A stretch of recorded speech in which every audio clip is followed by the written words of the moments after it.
नमस्कार दोस्तों। इंसान आपकी लाइफ से जा चुका है, लेकिन उसकी यादें जाने का नाम नहीं ले रहे हैं। वो सालों से आपसे दूर है, वो इंसान अपना घर भी बसा चुका है, लेकिन आपके दिमाग से वो इंसान नहीं निकल रहा है। क्या है ये? क्या वो भी आपको याद कर रहा है या फिर सिर्फ़ आप ही उसकी यादों में मरे जा रहे हैं? वो इंसान भी आपके बारे में सोचता है या फिर केवल वो आप ही के माइंड में है? आखिर में ऐसा क्या है? तो इसी पर मैं आपको बहुत गहराई के साथ इस वीडियो में समझाने वाली हूँ। डियर, सबसे पहले तो जब भी उसके विचार आए गौर करना कि ये विचार कैसे हैं। आखिर में इन विचारों में चलता क्या है? क्या आप ही इन बातों को रिमाइंड करते रहते हैं? क्योंकि हमारा जो माइंड होता है वो इतना ज़्यादा पावरफुल होता है कि वो अतीत को बार बार आपके सामने लाता रहता है। जैसे चैन सिस्टम होता है ना, उसी तरीके से मान लीजिए आप यूट्यूब पर कुछ वीडियोस देखते हैं, एक वीडियो आपने सर्च करी, अब इसी टाइप के बहुत सारे वीडियोस आपके सामने आने लग जाएंगे और वो तब तक आएंगे जब तक आप ऐसे वीडियोस को देखना बंद नहीं करेंगे, इग्नोर करना शुरू नहीं करेंगे। तब तक आपके सामने इसी तरीके के वीडियो चलते रहेंगे। तो आपको क्या करना होता है कि अगर एक भी थॉट्स उस इंसान के बारे में आपको आने लगेगा, एक के बाद दूसरा, दूसरे के बाद तीसरा और ऐसे करके आप कब उस इन विचारों में खो जाएंगे, आपको पता भी नहीं चलेगा और आपको लगेगा कि मुझे उसकी याद आ रही है। ऐसा नहीं होता। याद इसको नहीं कहते हैं, क्योंकि यहाँ तो आपका माइंड उसको रिकॉल कर रहा है। जो भी घटना घटी, जो इंसान ने आपके साथ किया, उन चीज़ों को वो बार बार आपके सामने रिकॉल करता रहता है, जिससे हम परेशान हो जाते हैं, ओवर थिंकिंग के शिकार हो जाते हैं और उसकी यादों से, उन चीज़ों से हम निकल नहीं पाते, क्योंकि ये माइंड ना बहुत पावरफुल है।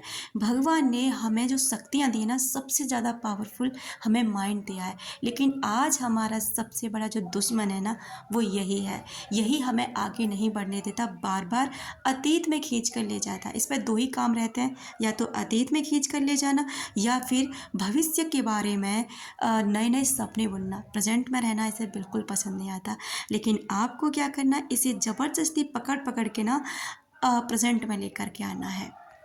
उसके बाद ये होता है कि अगर आप उस व्यक्ति को छोड़ते हैं या वो व्यक्ति आपको छोड़ता है, आप उसे बहुत झगड़ा करते हैं, आप उसके सामने रोते भी हैं, तड़पते भी हैं कि मुझे छोड़ के मत जा, लेकिन वो इंसान नहीं मानता। अब क्या है ना, हम इंसानों की एक आदत होती है कि हम इंसान को कोई चीज़ जब छोड़ के जाती है ना, वो चीज़ ही हमें चाहिए होती है। चाहे हमारे पास इस समय प्रेजेंट में बहुत कुछ ऐसा है जो दूसरों के पास नहीं है, लेकिन उसकी हमारी नज़रों में कोई वैल्यू नहीं। हमें वैल्यू किसकी करनी है? उस इंसान की जो हमें छोड़कर जा रहा है। आप अपना अतीत उठाइए, अपने इतिहास को उठा लीजिए। जिन लोगों को जो लोग नहीं मिले, वो शायर बन गए, कोई पागल बन गए, किसी ने सुसाइड कर लिया, किसी ने कुछ कर लिया, लेकिन उनसे ये पूछिए जिन्होंने उनको पा लिया, उन्होंने क्या ऐसा कर लिया? उनका नाम तक भी है, आज तक सुना है। आपने जितने भी ऐसे प्रेम ग्रंथ के जो भी चीज़ें सुनी होंगी ना, अक्सर यही सुना होगा कि सबके प्रेम अधूरे रह गए, तो इसलिए वो उनके प्यार में अब तक उनकी कहानियाँ बन गई। लेकिन जिनको उनके प्यार मिल गए, तो क्या उन्होंने कुछ नया किया? नहीं। 2 साल में प्यार का भूत उतरता है, तीसरी साल में वो गृहस्थी वाली चीज़ें उनके अंदर आने लग जाती हैं। क्योंकि हमारा माइंड जो है ना, उन्हीं चीज़ों की तरफ ज़्यादा अट्रैक्ट होता है जो चीज़ हमें मिलने वाली नहीं होती है। इसे आप चाहे प्यार का नाम दे दीजिए, चाहे आप इसे किसी का भी नाम दे दीजिए। तो फिर और दूसरी बात ये होती है कि आपको उस इंसान की यादों से निकलना होगा। कैसे निकलना होगा? अपने आप को कहीं और बिजी करके से बनिए, मिलिए, नए दोस्त बनाइए, अपने परिवार की तरफ ध्यान दीजिए और अपने लक्ष्य ध्यान दीजिए। ये दुनिया में जब आप आए ना, एक यात्रा पर हैं। यहाँ आपके जीवन में बहुत से रहेंगे, बहुत से लोग आपको छोड़ के जाएंगे, बहुत से लोग आपकी दुनिया से भी चले जाएंगे, इस दुनिया से भी चले जाएंगे।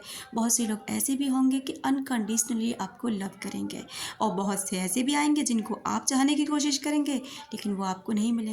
तो ये दुनिया है और ये आपका जीवन है जो चल रहा है और निरंतर चल रहा है। इसमें आप कुछ नहीं कर सकते सिवाय आपके कर्मा के। दूसरी बात, लॉ ऑफ अट्रैक्शन ये कहता है कि आप जो अंदर से फील कर सकते हैं, पहली बात को समझने की कोशिश करना कि आपके जो विचार है ना, विचार कैसे हैं। मान लीजिए किसी इंसान का आपको कॉल या मैसेज मैनिफेस्ट करना होता है, आप उसके बारे में ऐसे तो नहीं कि आपने सोचा और ठीक है उसका कॉल आ जाए, ठीक है कोई मतलब ऐसे थोड़ा बहुत आप सोचने लग जाते हैं ना, ऐसा नहीं होता। आपको लगातार उसके बारे में बहुत ही ज़्यादा पॉजिटिव रहना होता है। लगातार आप जैसे अफर्मेशंस बोलते हैं ना, उसकी कॉल मुझे बार बार आती है, उसकी कॉल मुझे दिन में 100 बार आती है, उसकी कॉल मुझे दिन में कई बार आती है और हमारी बहुत प्यार से बात होती है। जब आप बार-बार ऐसा करते हैं ना, बहुत लोगों को इतनी हाई फ्रीक्वेंसी पे उनकी एनर्जी पहुँचा देती है कि उन्हें तो वो ज बहुत जल्दी मिल जाता है वो चीज़ें, और बहुत से लोगों की इतनी हाई एनर्जी नहीं हो पाती, तो उनको थोड़ा टाइम लग जाता है। लेकिन डियर, होता ज़रूर है, होता वही है जो आपके विचारों में है, होता वही है जो आप अंदर से भावनाएँ रखते हैं। और एक बात और डियर, कि अगर आपके माइंड में वो इंसान चल रहा है, उसके माइंड में भी आप हैं। ऐसा नहीं है कि उसके माइंड में है नहीं, लेकिन उसी थॉट्स में जो थॉट्स आप यहाँ से भेज रहे हैं, नेगेटिव भेज रहे हैं, रोकर भेज रहे हैं, परेशान होकर भेज रहे हैं, नफ़रत वाली भेज रहे हैं, जैसी भी भेज रहे हैं ना, उसके माइंड में आप उसी तरीके से हैं। लेकिन एक्शन इसलिए नहीं लेगा क्योंकि अगर उसे एक्शन लेना होता तो वो आपको छोड़कर ही क्यों जाता? और ऐसे लोगों को लाइफ़ में लाना ही क्यों है?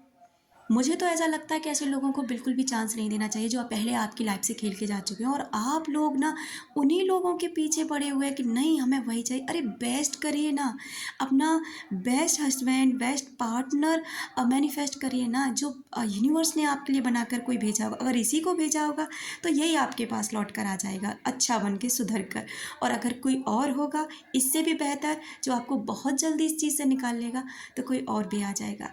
तो डियर, आप अपने विचारों को शुद्ध करिए, इन पचड़ों में मत पड़िए कि वो आपको याद कर रहा है, नहीं कर रहा है, क्या करोगे उसको? मैं आपसे फिर भी ये कह रही हूँ, हाँ, वो आपको मिस करेगा, हाँ, वो आप भी उसके माइंड में रहते हो, अगर आपके माइंड में वो है तो।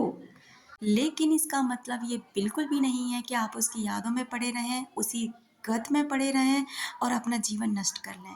आपका जीवन बहुत अनमोल है, आप बहुत अनमोल हैं, इसलिए अपने जीवन को सुधारिए, खुद को सुधारिए, रिश्तों को सुधारिए और उन लोगों से प्यार करिए जो आपसे प्यार करते हैं। उनकी वैल्यू करना शुरू करिए जो आपकी वैल्यू करते हैं। डियर, तब आपकी ज़िंदगी बहुत बेहतरीन हो